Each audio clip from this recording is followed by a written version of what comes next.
வணக்கம் மக்களே. ஆன்மீக வழியில் இன்னைக்கு நம்ம யாரை சந்திச்சு பேச போறோம்னா, உங்கள் வாழ்வியல் வானசாஸ்திர நிபுணர், அகில உலக மாந்தி ஜோதிடர் திரு டாக்டர் சீதா சுரேஷ் அவங்கள சந்திச்சு நிறைய விஷயங்கள் கேட்டு தெரிஞ்சுக்கலாம். வாங்க. வணக்கம் சார். வணக்கம். 2026 ஒவ்வொரு ராசிக்காரர்களுக்கும் எப்படி இருக்கும்னு பார்த்துட்டு இருக்கோம். அதுல முக்கியமான ராசி சார். ஏன்னா இந்த சோதனையெல்லாம் எங்களுக்கே கொடுக்குறீங்க, எல்லா கஷ்டத்தையும் எங்களுக்கே கொடுக்குறீங்களே வீட்டில் அப்படிங்கிற மாதிரி மிதுன ராசிக்காரர்களுக்கு 2026 வருஷம் எப்படி இருக்கும்? வரும் புத்தாண்டு அவங்களுக்கு என்ன மாதிரியான மாற்றங்கள்லாம் இருக்கும்?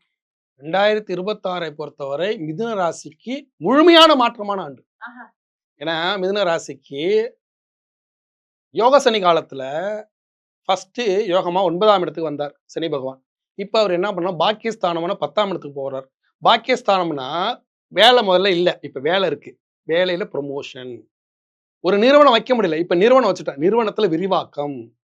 கல்யாணம் நடந்துருச்சு, இப்ப கல்யாணத்துல குழந்தை பாக்கியம். ஒரு வீடு கட்ட முடியல, அஸ்திவாரம் போட்டுட்டோம், இப்ப வீடை கட்டுறோம். இப்படி அடுத்த லெவலுக்கு போறதுக்கான வாய்ப்பு அமையக்கூடிய ஆண்டு 2026. அதுக்கான சனிப்பெயர்ச்சி இப்ப ஒண்ணு.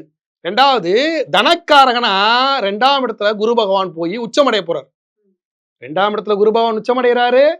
அந்த குரு பகவான் மனை ஏறி சனி உட்கார போறாரு, அடிச்சு தூக்கிட்டு போயிடும். அப்ப பிள்ளையே இல்லைன்னு சொல்லிட்டு இருந்தாங்க 10 வருஷமா. எடுத்தோடனே பையன் பிறந்தாண்டா அடிச்சாங்க. ஆமா, எங்க பரம்பரையில பெண் குழந்தைகளே இல்ல, எடுத்தோடனே பெண் குழந்தை பிறந்து குடும்பத்துல எல்லாருமே என்ன மதிச்சுட்டாங்க.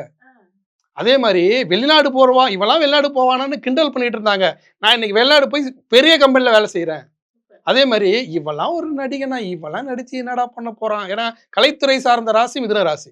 இவனுக்குலாம் என்னடா திறமை இருக்கு, இவெல்லாம் என்னன்னா இவன் பெரிய நடிகன் ஆயிடுவான். இவெல்லாம் என்ன மியூசிக் டைரக்டர், இவன் மியூசிக் டைரக்டர் ஆயிடுவான். இவெல்லாம் என்ன பாடகர், அவன் எழுதின பாட்டு பயங்கரமா ஹிட் அடிச்சிடும். இப்படி தொழில் சார்ந்த விஷயங்களில் வளர்ச்சி, குடும்பம் சார்ந்த விஷயங்களிலும் வளர்ச்சி. இது ஒரு பக்கம். இன்னொன்னு, இந்த ஆண்டோடைய நவம்பர்ல பாத்தீங்கன்னா அஷ்டமஸ்தானத்துல 8ஆம் இடத்துல ராகு போறது சில சிரமம். அதே மாதிரி 2ஆம் இடத்துல கேது போறது சிரமம். இப்ப இந்த 2ஆம் இடத்து கேது பொருளாதாரத்துல சில டைட் பண்ணும். 8ஆம் இடத்துல ராகு போறது பாத்தீங்கன்னா சில கஷ்டத்தை கொடுக்கும். ஆனால் பெண்ணுக்கு தொல்லை, பெண்ணால் ஆளுக்கு தொல்லை. 2026 பொறுத்தவரை அதிகமாக வழிபடக்கூடிய மிதுன ராசிக்கான மகான் யாருன்னா பாம்பாட்டி சித்தர். புரியுதுங்களா? குருமனையில சனி, சனி மனையில ராகு, அதே மாதிரி பாத்தீங்கன்னா சந்திரமனையில கேது உட்கார போறாரு. இது எல்லாம் சேர்ந்து மருதமலை ஆண்டவரையும் பாம்பாட்டி சித்தரையும் பிடிச்சுக்கிட்டு, அதே மாதிரி ஈசானி ஞானதேசிக சுவாமிகள் அண்ணாமலையாரை பிடிச்சுக்கிட்டா இந்த ஆண்டு டாப். முன்னாடியே தடுத்துரும். இப்போ ஒரு தேவையில்லாத ஒரு லவ் வருது, தேவையில்லாத ஒரு பொண்ணு பேசுறாங்க அப்படின்னா முன்னாடியே அவங்களுக்கு உனக்கு சண்டை பிரிஞ்சிருவேன். அப்ப பஞ்சாயத்து வராது இல்ல. மிதுனத்தை பொறுத்தவரை ரெட்டராசிங்கும் போது பாத்தீங்கன்னா வீட்டுல இருக்கிற பொம்பளைங்க மதிக்க மாட்டாங்க, வெளியில இருக்கிற பொம்பளைங்க சிரிச்சு பேசுவாங்க. இது சிரிச்சு பேசுனா வீட்டுல சண்டையாயிடும். அதே மாதிரி வீட்டுல இருக்கிற ஆண் மதிக்க மாட்டான், வெளியில இருக்கிற ஆண் மதிப்பான். அந்த ஆணு கூட வண்டியில வந்தா அது ஒரு பஞ்சாயத்து ஆயிடும். அப்ப ஆண் கிட்ட பெண் ஜாக்கிரதையா இருக்கணும், பெண்ணுகிட்ட ஆண் ஜாக்கிரதையா இருக்கணும். நட்பு வட்டத்தை விரிவாக்கினால் மார்ச்சுக்கு நவம்பருக்கு மேல ராகு கேது பயிற்சியில சிரமத்தை கொடுக்கும். நண்பர்களை கூட வச்சுக்கணும்னு சொல்றீங்களா சார்? நண்பர்கள் வச்சுக்கலப்பா, தப்பான உறவா இருந்தா காட்டி கொடுத்துரும், வப்பாட்டி பஞ்சாயத்து வந்துடும். ஓ சரி, சிறப்பு. புரியுதுங்களா? அந்த மாதிரி உறவுகள், தவறான உறவுகளை காட்டி கொடுத்துரும் நவம்பருக்கு மேல. அதுல நீங்க ஜாக்கிரதையா இருந்துக்கணும், அதுதான் உஷாரா இருக்கணும். மற்றபடி தொழில் ரீதியான வளர்ச்சி, மிகப்பெரிய மாற்றம், வருமானம், குழந்தைகளுக்கான கல்வியில நிறைய விஷயங்களை மாற்றம் பண்ண முடியும். எல்லா விதத்திலும் ஏற்றம் டக்கு டக்கு டக்குன்னு போயிட்டே இருக்கும். ஆனா அடுத்த வருஷம் நவம்பர்ல இந்த தொல்லைகள் இருக்கும். அதுல நீங்க அஷ்டமத்துல ராகு உட்காரும் போது சும்மா இருந்தாலும் உங்களை தேடி வருமா சார்? கண்டிப்பா வரும். அதுல நீங்க ஜாக்கிரதையா இருந்துக்கணும், அதுதான் இதுல முக்கியம். அப்ப நாம என்ன பண்ணணும் அப்படின்னா, இதுக்கு ஒரே தீர்வு. பொதுவாகவே திருவாதிரை நட்சத்திரமானது வலுப்பெற்ற காற்று ராசியாக இருக்கக்கூடிய திருவாதிரை நட்சத்திரம் வலுப்பெறக்கூடிய ஒரு ராசி தான் மிதுன ராசி. அப்ப இந்த 2026ல அதிகமா புத்து கோயில் போகணும். பாம்பு புத்து கோயில், அதே மாதிரி மாரியம்மன் கோயில், காளியம்மன் கோயில், அது மாதிரி போகணும். அதே மாதிரி காளகஸ்திரி ஆந்திராவில் இருக்கு இல்லையா, காளகஸ்திரி,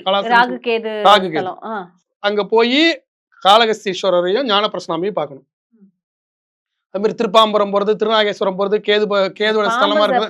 பாம்பு சம்பந்தப்பட்ட கோயில்கள் அதிகமா போகணும். அப்படி போக போக போக போக அடுத்து வரக்கூடிய அந்த ராகு கேது பயிற்சி வரக்கூடிய இடைஞ்சல்கள் வராது.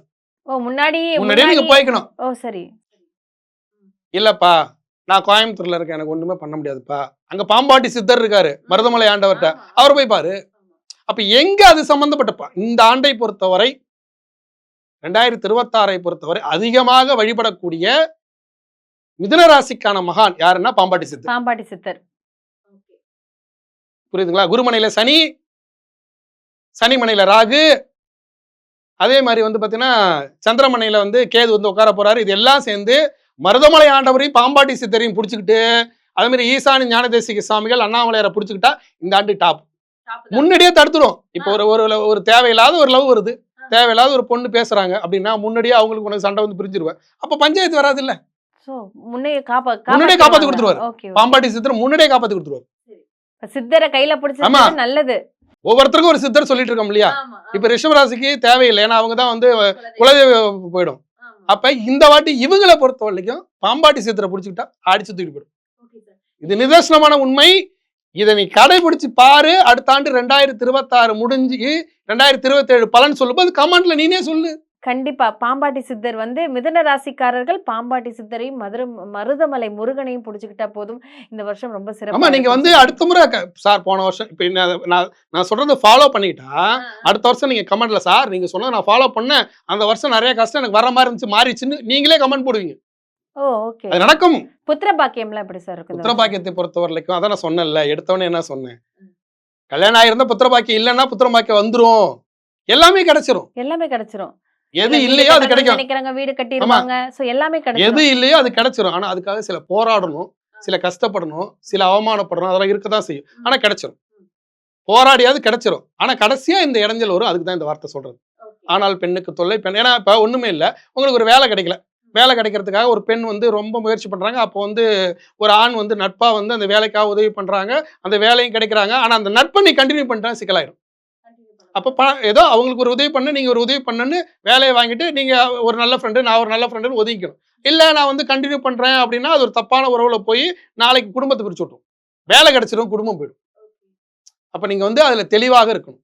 இந்த விஷயத்துல அவங்க தெளிவா இருக்கணும். அப்படி தெளிவா இருந்து பாம்பாட்டி சித்தரை வழிபட்டா இந்த 2026 முடியறதுக்குள்ள அடிக்கடி பாம்பாட்டி சித்தரை போய் பார்க்கணும். ஒரு முறை போயிட்டு வந்து பாம்பாட்டி சித்தரோட படத்தை எடுத்து வச்சுட்டு கூட பூஜை பண்ணலாம். ஈசானி ஞானதேசிக சுவாமிகள் பொதுவானது. அப்படி பண்ணும்போது லைஃப் சூப்பர் ஆயிடும். அதே மாதிரி அதிகார பதவிகள் கிடைக்கும், நிறுவனம் விரிவாக்கம் பண்ணலாம், பதவி உயர்வு கிடைக்கும், எல்லாம் கிடைக்கும், வருமானம் எல்லாம் நல்லா இருக்கும், தொழிலுமே நல்லா இருக்கும், செமையா இருக்கும். சிறப்பு. சோ மிதுன ராசிக்காரர்களுக்கு 2026 வருஷம் உங்களுக்கு தான் ஜாக்பாட். ஆனா சொன்ன விஷயத்துல தெளிவா இருந்துட்டு பாம்பாட்டி சித்தரையும் மருதமலை முருகனையும் வணங்கினா போதும், இந்த வருஷம் உங்களுக்கு ரொம்ப சிறப்பா இருக்கும் அப்படின்னு சொல்லியிருக்காங்க. தொடர்ந்து அடுத்த ராசிகள் எப்படி இருக்குன்னு பார்க்கலாம். நன்றி. நன்றிப்பா.